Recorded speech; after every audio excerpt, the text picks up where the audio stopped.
우리는 오늘까지 세 번에 걸쳐서 스데반 집사의 설교를 우리가 살펴보고 있습니다. 첫 번째 시간에는 잠시 언급했지만 이 설교, 스데반의 이 설교에 대해서 여러 작가들이나 학자들, 많은 사람들이 다양한 의견을 내놓았다고 했었죠. 그 중에서 조지 버나드 쇼 같은 작가는 스데반에 대해서 아주 혹평을 한 바가 있습니다. 그 이유가 바로 그의 설교를 듣고 있는 사람들, 스데반의 설교를 듣고 있는 사람들이 모두 다 알 법한 이스라엘 역사를 그가 진부하게 다시 반복하고 있다라는 것이 이유였죠. 스데반이 단순히 이스라엘 역사를 반복하는 것을 목적으로 하고 있지 않았기 때문에 쇼의 평가는 사실 부당한 것입니다. 하지만 그런 차원에서 유대인이 아닌 우리는 이스라엘의 역사에 대해서 그들처럼 잘 알지 못하죠.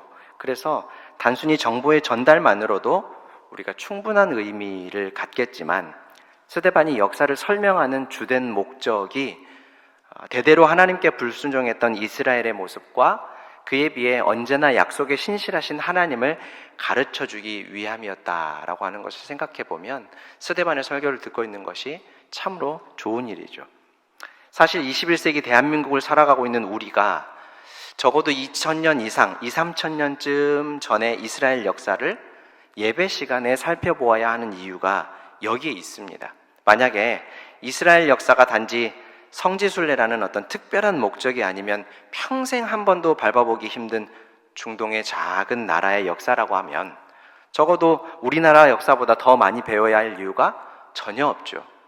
하지만 하나님은 이스라엘이라는 나라, 유대 민족을 온 세상에 하나님을 계시하고 전하기 위해 세운 제사장 나라로 사용하셨기 때문에 그래서 그 나라의 역사를 통해 하나님께서 인류를 향한 구원의 역사, 구속의 역사를 어떻게 이끌고 오셨는지를 보여주는 교보제로 삼고 계시기 때문에 우리가 그 역사를 살펴보는 것이 우리에게 참으로 큰 유익이 되는 것입니다.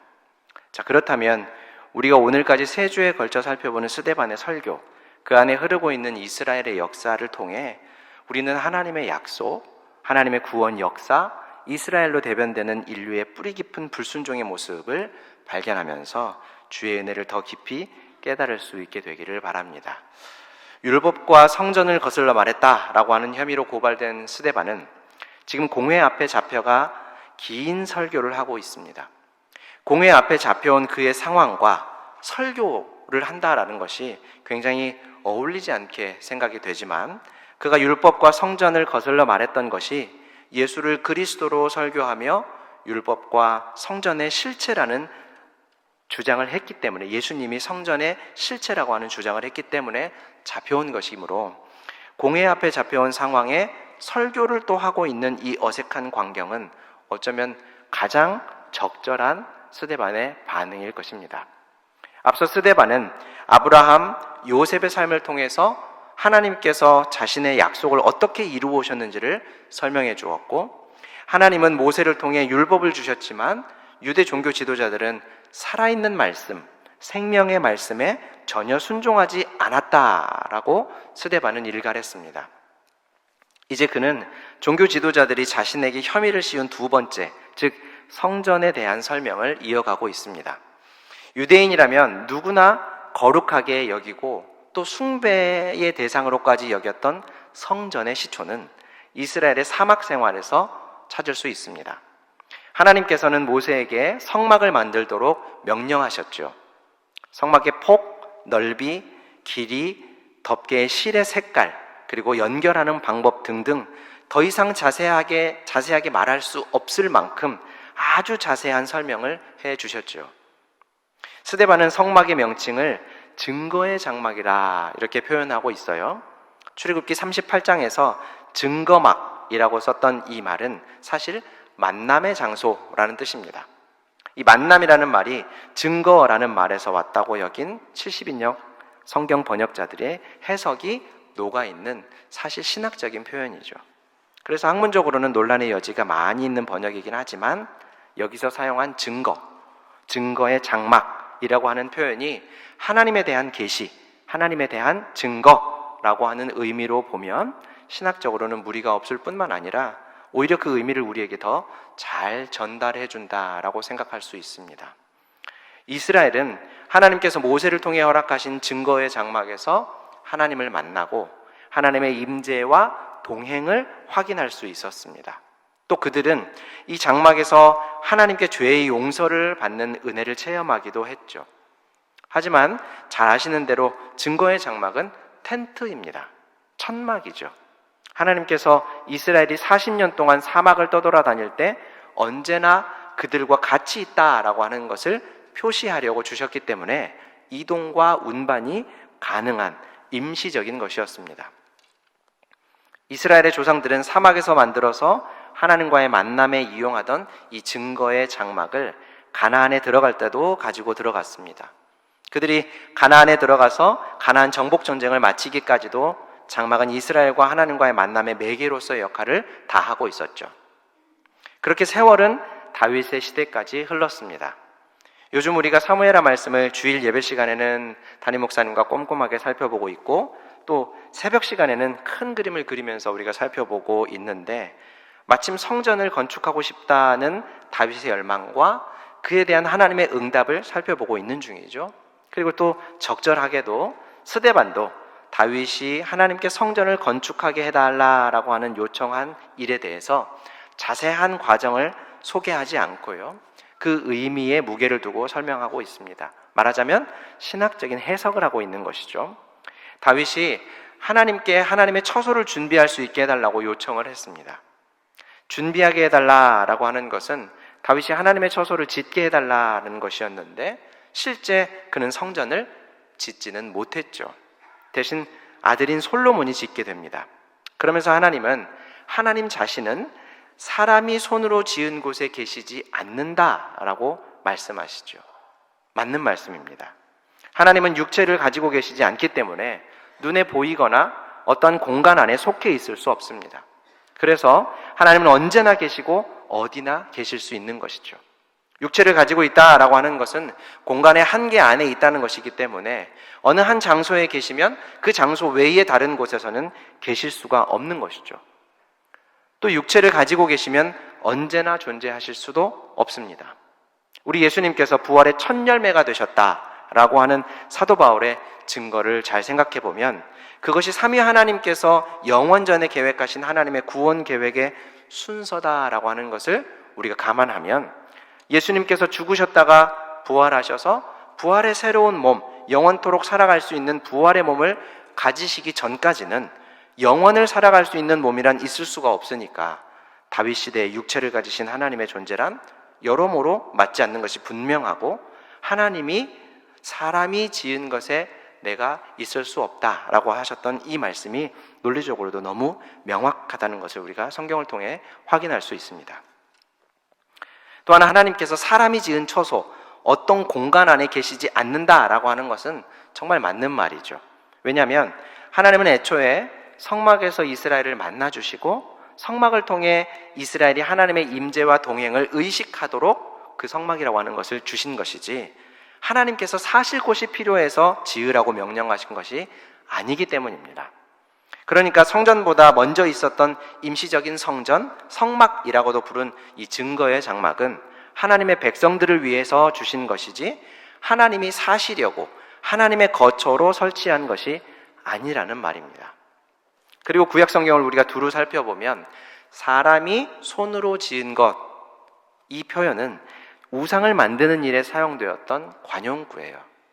하나님의 백성이 하나님이 아닌 것, 우리가 앞선 본문에서 스데반의 설명을 통해 배운 것처럼 해와 달과 별과 같은 것들을 하나님처럼 대상화하여 섬기고 하나님의 자리에 앉히는 것이 바로 우상 숭배인데 그것은 하나님께서 가장 가증히 여기는 행위였습니다. 그리고 그 일에 관용구처럼 쓰이던 말이 바로 사람이 손으로 지은 것이라는 이 표현입니다. 그런데 스데반은 다윗이 성전을 짓고 싶어서 하나님께 요청했던 일, 하나님 성전을 짓게 해주십시오 라고 요청했던 그 일, 성경 건축에 대한 다윗의 열망이 하나님 앞에서 은혜를 입어 갖게 된 것이다, 갖게 된 마음이다 라고 말하고 있기 때문에 하나님께서 다윗에게 허락하시지 않은 것을 부정적으로 말하고 있지는 않습니다. 또 다윗에게는 허락하시지 않았지만 그의 아들 솔로몬에게 짓도록 허락하시고, 사실상 성전 건축의 모든 준비는 다윗의 때에 할 수 있도록 하신 것을 보면 하나님께서 성전 건축에 대해 완강하게 거부의 의사를 밝히기는 하셨지만 성전 건축 자체를 부정적으로 말씀하고 있지는 않다라는 것을 우리가 생각해야 합니다. 자, 그러나 한편 앞서도 말씀드린 것처럼 사람이 손으로 지은 것은 언제나 우상으로 변질할 수 있는 부정적인 가능성을 가지고 있습니다. 이것은 성전 자체가 부정적인 것이 아니죠. 전적으로 그것을 만든 사람들의 죄성 때문에 그렇습니다. 그리고 그 부정적인 가능성, 다시 말하면 타락과 범죄의 가능성은 예상보다 너무 일찍 실현이 되었다라는 것을 우리가 성경에서 확인할 수가 있죠. 바로 아론의 금송아지 사건입니다. 우상숭배의 행위 자체는 그 어떤 이유로도 이해의 여지가 없는 아주 명백한 범죄 행위입니다. 하지만 한편으로 우리도 그 이스라엘과 별반 다를 바 없는 연약한 죄인인 것을 감안하면 이스라엘이 전혀 이해가 안 되는 것은 아니에요. 이스라엘은 이집트에서 나와서 초록이라고는 눈을 씻고 봐도 찾아볼 수 없는 황량하기 그지없는 사막에 살고 있었습니다. 하나님은 애초에 눈에 보이지 않았죠. 대신 하나님의 대리자로 자신들 곁에는 모세가 있었는데 그 모세가 하나님을 만나러 산에 올라갔습니다. 그가 산에 올라가서 40일 밤낮이 지나갔어요. 이스라엘 백성들의 심정이 어땠을까요? 우리가 이스라엘 백성이라고 한번 생각을 하고 감정을 이입해서 그때 느꼈을, 모세가 40일 밤낮으로 눈에 보이지 않을 그때 어떤 감정, 어떤 생각을 느꼈을까, 했을까 한번 생각을 해보자고요. 그러면 모세 선생이 하나님께 많은 말씀을 받아오시는가 보다, 우린 여기서 잠잠히 하나님을 믿음으로 모세 선생님을 기다리십시다, 이렇게 생각할까요? 아니면 모세 이 양반 어디 간 거야? 살아있는 거 맞아? 산에 올라가다가 낙상한 거 아니야? 아니 혹시 거룩하신 하나님 앞에 잘못 나갔다가 죽은 거 아니야? 아마 이런 무수한 부정적인 생각에 휩싸이지 않았겠습니까? 아마 분명 우리도 이스라엘 백성들처럼 모세와 하나님을 못 믿어서 아마 별별 생각을, 별별 의견들을 다 내놓고 있었을 거예요. 그러던 중에 이스라엘 백성들 사이에서 터져나온 보이지 않는 하나님에 대한 불만과 불신앙이 눈에 보이는 우상이라고 하는 열매를 맺게 된 것이죠. 그리고 그 불만과 불신앙의 열매는 사실상 이번이 처음이 아니라 홍해를 건넌 후 3일 만에 물을 마실 수 없게 되었을 때 터져나왔던 불만과 불신앙으로부터 발전된 것이 분명하죠. 이렇게 단적인 경우만 보아도 성경이 우리에게 계시하고 있는 성부, 성자, 성령, 확실한 삼위 하나님이라고 하는 대상이 아닌 불명확한 신앙의 대상을 찾고 의지하려는 인간의 나약함은 필연적으로 우상 숭배를 하게 되고, 설령 신앙이라는 허울을 쓰고 있다 할지라도 변질되고 타락할 수밖에 없다는 무서운 얘기를 우리에게 하고 있습니다.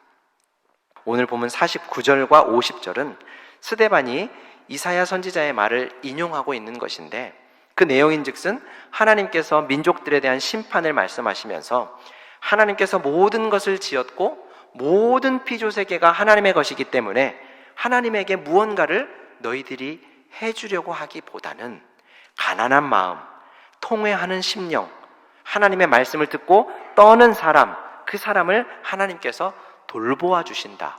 너희가 하나님께 무언가를 해드리려고 하지 말고 오히려 하나님이 이러한 사람들을 돌보아 주시는 분이다 라고 하는 것을 기억하라 라는 말씀이죠. 하나님은 애초에 사람의 손으로 지은 곳에 거할 수도 없을 뿐더러 거하실 생각도 없으셨습니다.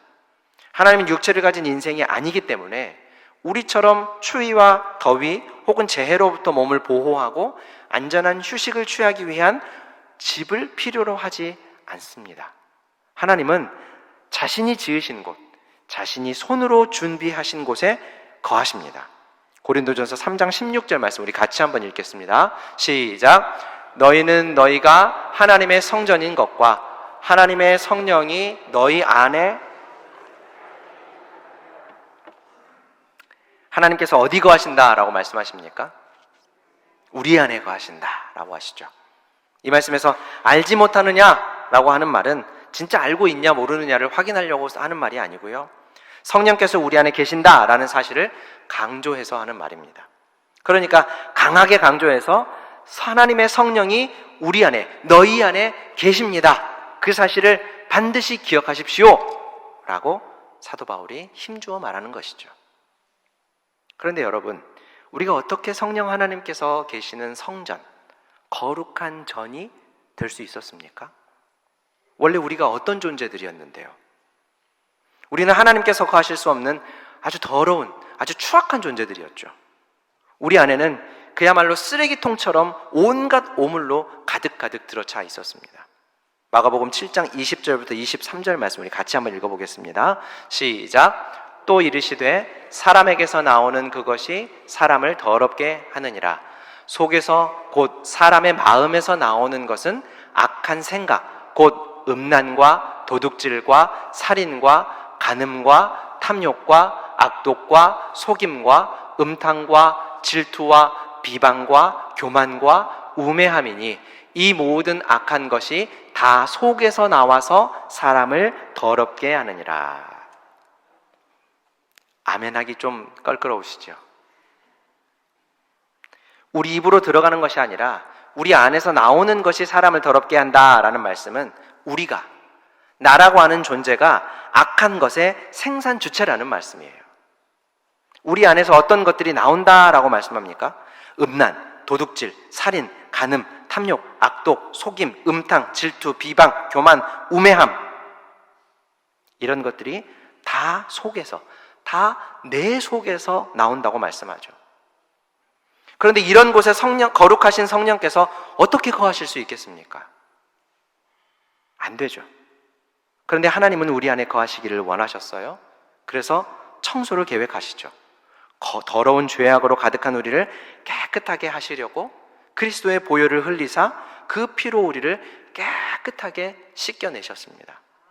그리고 그리스도이신 예수님의 소유로 거룩하게 하신 것이죠. 예수님께서 1세기 당시에 유대 종교 지도자들과 성전에 대해 논쟁하시면서 자신의 몸이 곧 성전이다 라고 하는 뜻으로 성전을 허물면 3일 만에 내가 다시 세우겠다, 이런 말씀을 하셨었죠. 요한복음 2장 19절부터 21절 말씀 우리 같이 한번 읽겠습니다. 시작. 예수께서 대답하여 이르시되 너희가 이 성전을 헐라 내가 사흘 동안에 일으키리라. 유대인들이 이르되 이 성전은 46년 동안에 지었거늘 내가 3일 동안에 일으키겠느냐 하더라. 그러나 예수는 성전된 자기 육체를 가리켜 말씀하신 것이라. 아멘. 예수님에게 하늘에서 온 표적을 구하는 이들에게 예수님은 자신이 표적 그 자체다라고 말씀하시는 것이죠. 예수님은 모든 선지자들의 예언의 실체이고 성전의 실체이십니다. 성전의 전신인 성막, 오늘 본문의 표현을 따르면 증거의 장막은 하나님의 임재와 동행의 상징이었죠. 그렇다고 하면 예수님께서 이 땅에 오실 때 천사들이 예수님의 이름을 어떻게 가르쳐 주었죠? 임마누엘이다, 하나님이 우리와 함께 하신다라고 하는 그 예수님의 이름은 성전의 본래의 의미를 가장 확실하게 드러내 보여주는 것이 명확하죠. 하나님의 아들, 삼위 하나님의 실체께서 이 땅에 우리와 같은 몸을 입고 오셨으니 하나님이신 예수님께서 우리와 함께 계심을 직접 자신의 몸으로, 자신의 존재로 나타내 보여주고 계신 것입니다. 그런데도 유대 지도자들은 임시적인 성전은 신성시 여기면서 정작 성전의 실체이신 예수님은 성전과 하나님을 모독했다는 죄를 뒤집어 씌워서 십자가에 못 박아 죽여버렸던 것이죠. 하나님이신 예수님, 성전의 실체이신 예수님께서 자신을 모독했다라고 하는 아이러니한 말로 예수님을 잡아 죽였던 것입니다. 하지만 이렇게 예수님께서 나를 위해 대신 죽으신 이를 믿는 이들은 성전이신 예수님과 연합하여 거룩한 성전이 되는 것입니다. 우리는 이렇게 은혜로 성전이 되었고 성령께서 우리 안에 지금도 거하고 계시며 영원토록 떠나지 않겠다고 하신 그 약속을 우리 모두가 잊지 않고 굳게 믿기를 바랍니다. 스데반은 이렇게 하나님께서 성전을 주신 이유와 목적, 참 성전이신 그리스도에 대해 전함으로 지금 공회 앞에 잡혀와 있습니다. 지금껏 그의 태도가 흐트러짐 없이 일관성을 보여왔죠. 법정에 서게 된 사람의 태도라고 보기에는 분명 이상해 보입니다. 자신의 억울함을 토로하지도 않고 풀려나기 위해 비굴하게 굽히는 모습도 찾아볼 수 없습니다. 그런데 그는 이제 흐트러짐 없던 그 모습을 넘어서 아주 강경한 태도로 변하게 됩니다. 51절부터 53절 말씀을 우리 같이 한번 읽습니다. 시작. 목이 곧고 마음의 귀에 할례를 받지 못한 사람들아, 너희도 너희 조상과 같이 항상 성령을 거스르는도다. 너희 조상들이 선지자 중에 누구를 박해하지 아니하였느냐? 의인이 오시리라 예고한 자들을 그들이 죽였고 이제 너희는 그 의인을 잡아준 자요 살인한 자가 되나니 너희가 천사가 전한 율법을 받고도 지키지 아니하였도다 하니라. 만약 어떤 사람이 이런 말을 우리에게 한다고 생각해 보십시오. 목이 곧고 마음과 귀에 할례를 받지 못한 사람아! 라고 우리에게 대놓고 얘기한다고 생각해 보십시오. 어떤 기분일까요? 아마 분명히 싸움이 나겠죠. 더욱이 지금 이 말을 하는 사람은 어떤 사람입니까? 공회에 잡혀온 죄인 신분 스데반입니다. 아무리 그가 성령이 충만하여 증거함으로 누구 하나 말로 그를 당해내지 못했다 하더라도 이른바 자유인들, 회당의 기득권 세력은 스데반을 이기기 위해서 수단과 방법을 가리지 않고 지금 그를 잡아 죽이려고 하고 있죠. 사람들을 매수해서 스데반이 모세와 하나님을 모독하는 말을 했다라고 거짓 증언을 하게 했습니다. 그런 스데반에게 목이 곧고 마음과 귀에 할례를 받지 못한 사람들아, 당신들은 성령을 거스르는 사람들이고 천사가 전한 율법을 받고도 지키지 않는 사람들이었다 라는 말을 들으니 이 사람들은 지금 이성의 끈을 놓기 직전이었을 겁니다.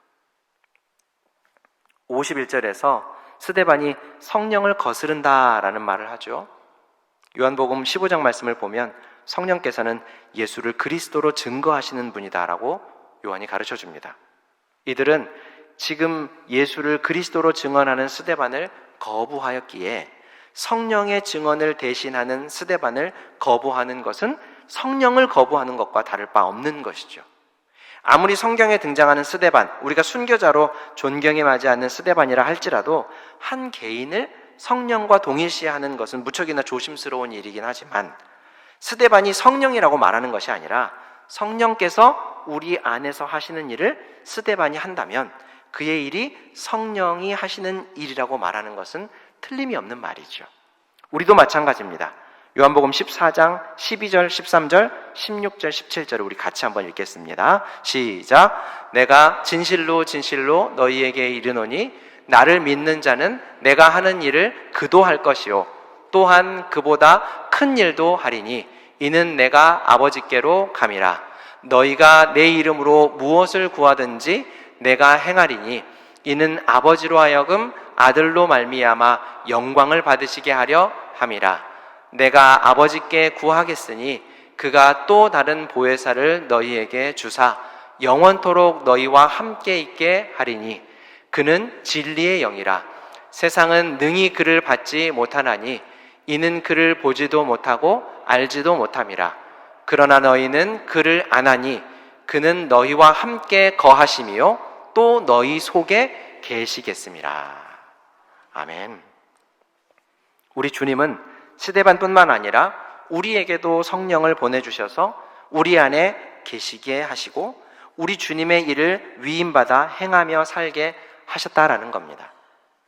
바로 하나님 나라의 복음, 그리스도를 통해 주어지는 영원한 생명의 복음을 전하는 일이죠.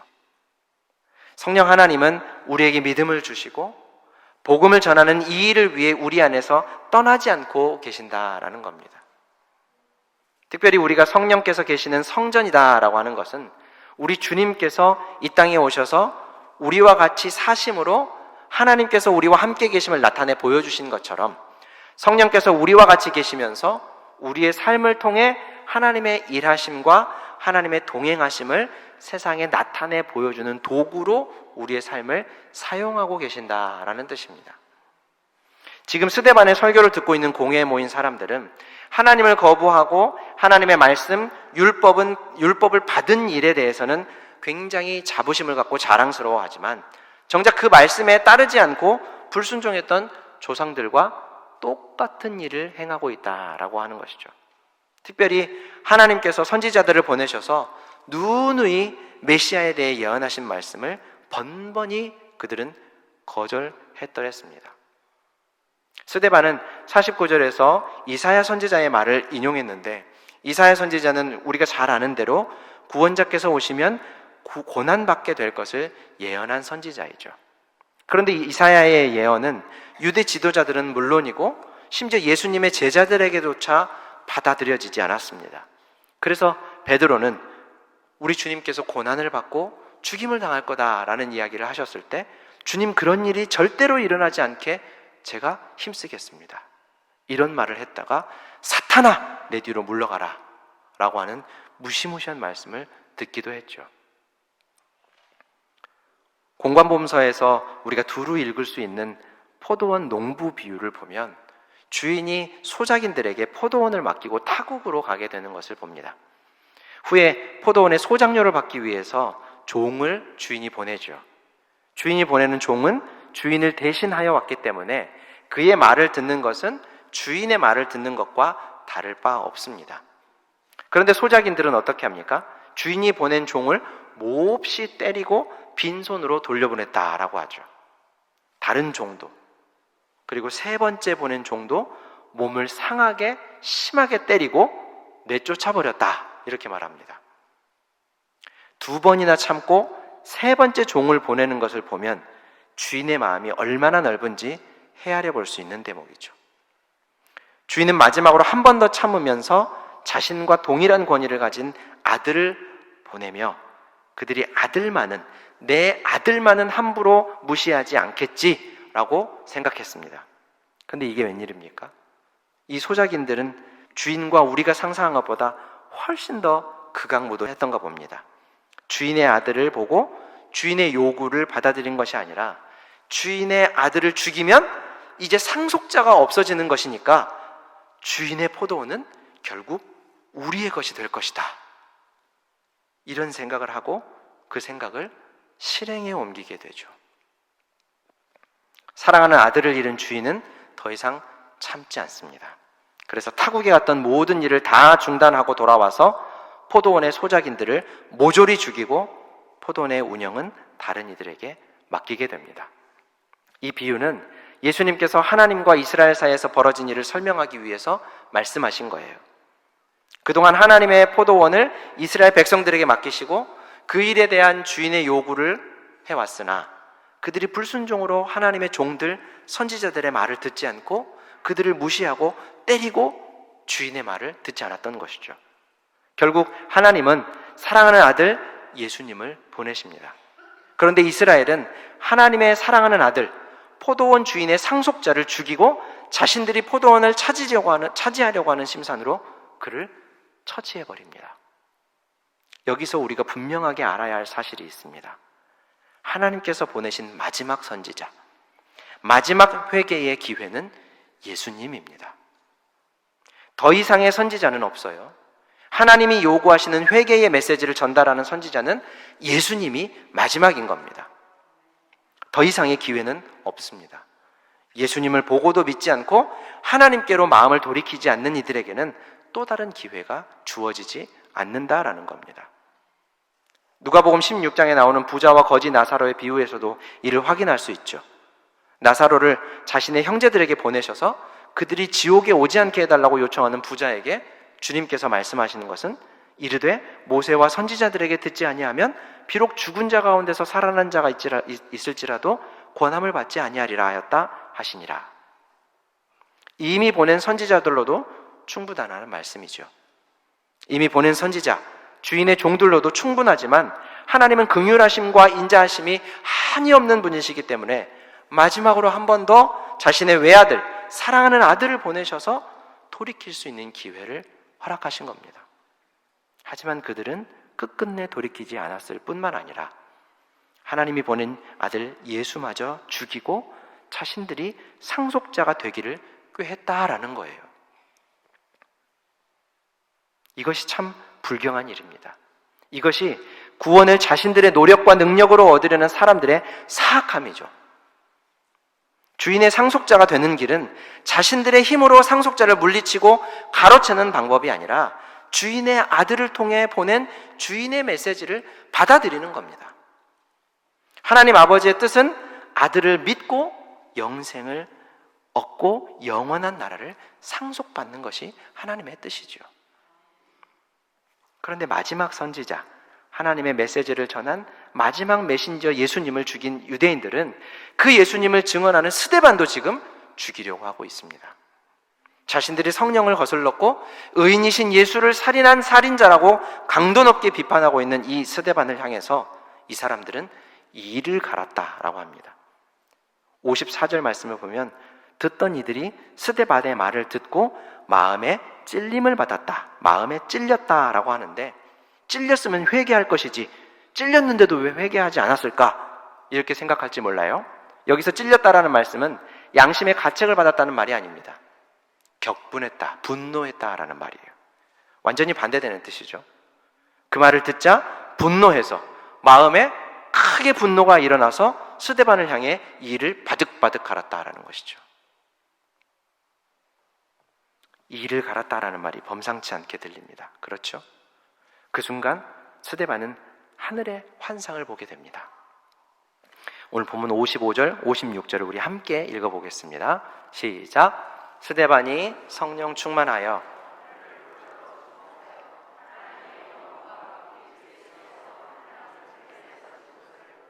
말하되 보라 하늘이 열리고 인자가 하나님 우편에 서신 것을 보노라 한대. 스데반이 본 환상은 예수님께서 하나님 우편에 서 계시는 환상이었습니다. 우리 주님은 하나님의 우편 영광스러운 그 보좌에 앉아 계신다라고 성경은 우리에게 거듭해서 설명하죠. 근데 스데반이 본 광경에서 예수님은 앉아 계시지 않았어요. 우리 주님은 지금 죽음을 목전에 둔 스데반을 맞이하시려고 서서 준비하고 계시는 겁니다.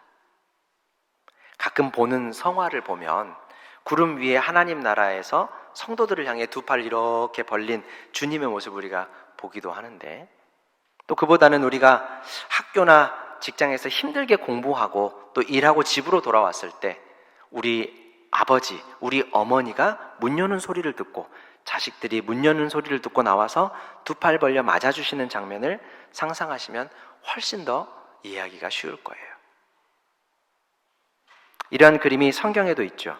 누가복음 15장, 집으로 아버지의 품으로 돌아오는 아들을 멀리서 본 아버지가 버선발로 뛰쳐나가서 그 아들을 맞이하고 그 아들을 끌어안고 고개를 어긋맞겨서 안아주고 그를 다시 자신의 아들로, 집의 주인의 상속자로 받아주는 모습이요. 우리를 기다리시는 하나님 아버지의 모습이 이렇고, 이 땅에서 주님께서 맡기신 선한 사역에 힘을 다하여 일하는 우리를 바라보고 계시는 주님의 모습이 바로 이렇습니다. 자, 드디어 이를 갈던 이들이 큰 소리를 지르면서 귀를 막고 일제히 스데반에게 달려들어서 그를 돌로 쳐 죽이게 됩니다. 목이 곧고 마음의 할례를 받지 못하고 귀의 할례를 받지 못한 이들은 스데반을 향해 마음의 분노가 가득했고 귀를 막고 달려들어서 그리스도를 전하던 스데반을 죽였습니다. 그리스도를 십자가에 못 박아 죽였던 그 손으로 이제 그리스도를 전하고 있는 스데반도 쳐 죽였던 것이죠. 사랑하는 성도 여러분, 지금 우리의 삶이 어떻습니까? 예수 그리스도의 제자로 사는 삶에 고난이 뒤따릅니까? 하나님 나라의 복음을 전하는 일에 고난이 뒤따릅니까? 세상을 향한 하나님의 사랑을 나타내 보여주는 성전으로서 살아가는 삶에 고난이 뒤따릅니까? 눈에 보이고 손에 잡히는 것이 최고라고 우리에게 말해주는 세상의 목소리가 아니라 정의와 공의와 공평과 정직과 희생과 사랑이 최고라는 말씀하는 하나님의 목소리에 귀를 기울이며 살아가는 삶 때문에 고난을 겪고 계십니까? 그렇다면 여러분, 그 고난의 순간에 믿음의 눈을 들어서 우리를 향해 두 팔을 벌리고 서서 기다리시는 우리 주님을 보실 수 있기를 바랍니다. 고난 중에서도 하나님 나라의 평안을 누리고 영원한 소망으로 우리가 이 땅을 살아가실 수 있을 겁니다. 기도하겠습니다. 사랑과 은혜가 풍성하신 하나님 우리 아버지, 우리를 사랑하여 주시니 감사합니다. 우리를 주의 백성으로 구별하여 주심에 참으로 감사를 드립니다. 보잘것없는 우리를 붙드셔서 거룩하신 하나님을 나타내는 도구로 사용하여 주시니 감사합니다. 주여, 우리 삶을 살피면 주의 놀라운 은혜가 이토록 차고 넘치지만 우리는 종종 당장 겪고 있는 어려움과 고난과 고통으로 인해서 하나님의 은혜와 사랑을 깨닫지 못하고 또 때로는 애써 외면하고 있었을 때도 있었음을 고백합니다. 주님, 우리에게 정한 마음을 허락하시고 주를 향한 믿음을 공고히 하여 주옵소서. 지금도 우리를 위해 말할 수 없는 탄식으로 간구하고 계시는 우리 주님, 우리를 향해 두 팔을 벌리고 서서 기다리시며 주의 선한 사역에 힘쓸 수 있도록 우리에게 지혜와 능력을 주시는 우리 주님을 믿음으로 바라보며 영원한 나라의 소망을 갖고 살아갈 수 있게 하여 주옵소서. 우리를 사랑하시는 우리 주님을 우리도 순전하게 사랑하며 살아가도록 우리 삶을 인도하여 주옵소서. 예수님의 이름으로 기도합니다.